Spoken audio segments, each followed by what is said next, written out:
Hello, it's me, Julianne, and welcome to another Bookish Brits video. Today I am going to be looking back at 2013 and looking forward to 2014. So in 2013, so far, I've only read 17 new books. I've reread a few as well, but unfortunately I've just been really busy with life. Although I haven't read that many new books this year, I have read some really good ones, so I've got a list of my top 8 favourites for you next.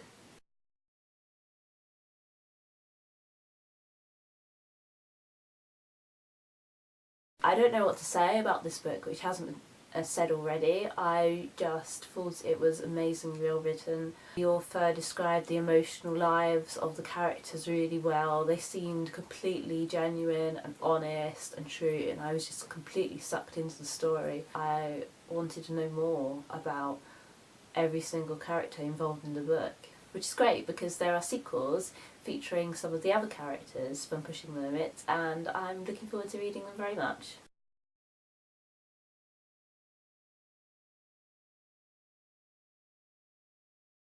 St. Lucy's Home for Girls Raised by Wolves is a short story collection, and all of the stories kind of have a flavour of magical realism to them, and at the same time they're really unusual. They're not like fairy tale retellings, it's like the author's created her own kind of folk tales. I like having short story books to read whilst travelling because I find you can dip in and out of them quite easily. Sometimes you can finish a whole story during one journey. And St. Lucy's Home for Girls Raised by Wolves was an absolutely brilliant train book. I could open it up and lose myself in a story for half an hour on the tube and just completely forget I was on the tube at all. I mean, sometimes I almost miss my stops.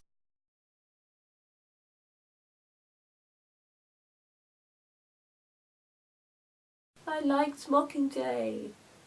Forever alone. No, I'm just kidding. I know other people liked Mockingjay, but it seems kind of an unpopular opinion to have. I thought that it was an appropriate ending to the series. I mean, The Hunger Games is a series which is very, very honest about the brutal effects of battle and war in general, and, you know, to be psychologically realistic, I think it had to end the way it did. I mean, most people's criticism is that it is relentlessly harsh to the characters, and that's the point, really, for me.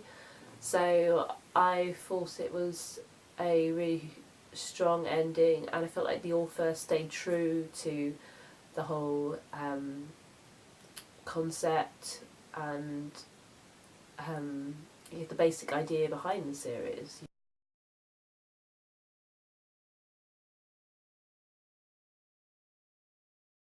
Book number 4 is Kiki Strike Inside the Shadow City, which is the first in the Kiki Strike series, and I'm really looking forward to reading the sequels. It took a little while for me to get into it. It's kind of slow at the start and it kind of wavers a bit in the middle, but by the end I was absolutely loving it. It's just really exciting. It's about a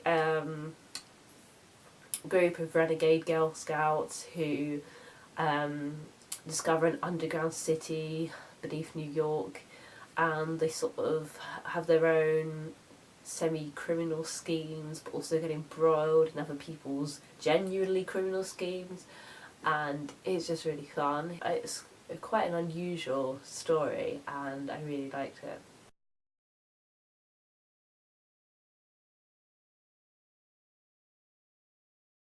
Zeppelin is a graphic memoir, and I got it last Christmas as a present. I had been meaning to read it for a while because I saw the film and I really enjoyed it and I wanted to find out more. I decided to read it when I was ill because I wanted something that was not too difficult to get into and follow, but that would be really interesting and take my mind off my illness at the same time. I definitely made the right choice and I would recommend it to you all.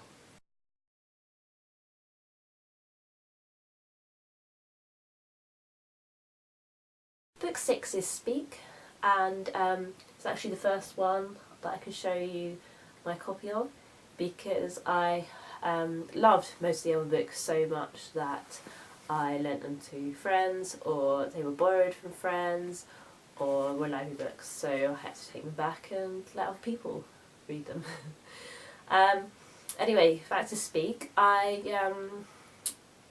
had high expectations for this book and it didn't disappoint anyway. I think it's absolutely a young adult classic and every teenager should read it. I think it's the kind of book that needs to be in all school libraries, not being banned from them.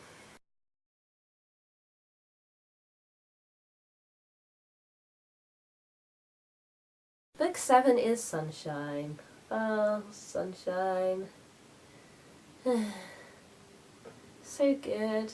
Yeah, it's so inspiring with mixed feelings. Sunshine is about a girl who thinks she's ordinary. She's at least trying to be ordinary. She works in a bakery. The only thing that's odd about her is that her father was a magic user. She hasn't seen him since she was a small child because her parents split up and her mother moved away. She kind of clings to normality until one night she gets kidnapped by vampires and she has to use her magic and her humanity to escape because she's been put there with a vampire basically to be food for him. What I really loved about Sunshine is the world building. There are so many little amazing, gorgeous details in this book. There's all these hints and clues dropped about different people, about Ray's parents, about her boyfriend, about the supernatural police. I just wanted to know. I wanted to know what everything was about. I wanted to know what was going on. I wanted all the answers, and the book just kind of stops and only gives you a couple. And there's no sequel. There's another book set in the same world, but it doesn't have the same characters in. And I want to know what happens to Ray, and what all the stuff that was going on was about. And the author has no intention of writing a sequel. I would really recommend Sunshine, but keep it in your mind as you're reading it that there's no sequel, and you will end the book with a lot of unanswered questions.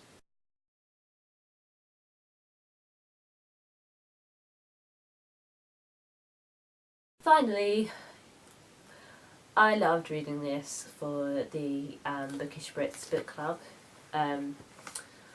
I wish I had read it when I was in my teens myself, but hey, I'm reading it now as an adult. It doesn't matter. It's fine, and I will definitely be trying to get my hands on the sequels next year and to work my way through them because it's just really nice and funny and quick to read, and sometimes you need those kind of books, and so I think it would be a good series to get into.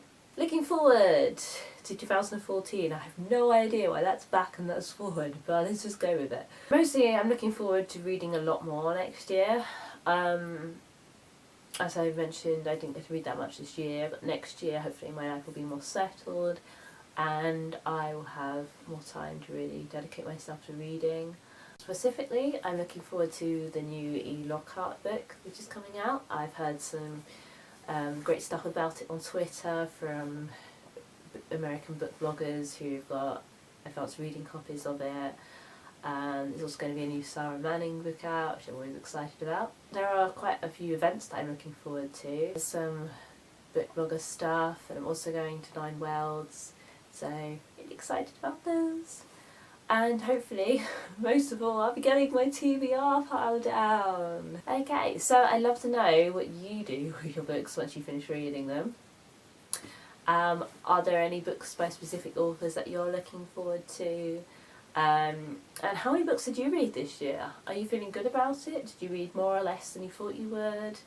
Do you want to do more reading next year? Or do you want to do less? I know it sounds strange, who wants to do less reading, but you could have planned to watch more films instead or go to the theatre more often. Who knows? Let me know. Bye!